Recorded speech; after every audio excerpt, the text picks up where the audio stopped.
CBI এর পর এবার ইডির হাতে গ্রেফতার হলেন বড়ুয়া তৃণমূল বিধায়ক জীবন কৃষ্ণ সাহা। এসএসসি নবম দশম নিয়োগ দুর্নীতি মামলায় এবার ইডির হাতে গ্রেফতার হচ্ছেন জীবন কৃষ্ণ সাহা।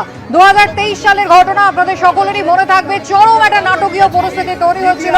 তার বাড়িতে তল্লাশিতে গিয়েছিল সিবিআই। নিজের দুটি মোবাইল ফোন পুকুরে ফেলে দিয়েছিলেন তিনি এবং তারপর তাকে সিবিআই গ্রেফতার করে দীর্ঘ 67 ঘন্টা জিজ্ঞাসাবাদের পর।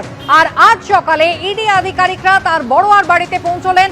তাদেরকে প্রথমে ঢুকতে দিতে চাননি জীবন কৃষ্ণ সাহা, পরে তিনি নিজে পালানোর চেষ্টা করেন, ফোন ফেলে দেন আজ আবারও। তবে এবার পুকুরে নয়, এবার বাড়ির পিছনে নর্দমায়। আর শেষ পর্যন্ত সেই রিঙ্গিং যে টোন সেটা ধরেই কিন্তু অবশেষে সেই ফোন বাজেয়াপ্ত করে ইডি এবং ইতিমধ্যেই নির্দিষ্ট তথ্য প্রমাণের ভিত্তিতে ইডি আধিকারিকদের হাতে গ্রেফতার হয়েছেন নবম দশম নিয়োগ দুর্নীতি মামলায় বড়ুয়া তৃণমূল বিধায়ক জীবন কৃষ্ণ সাহা।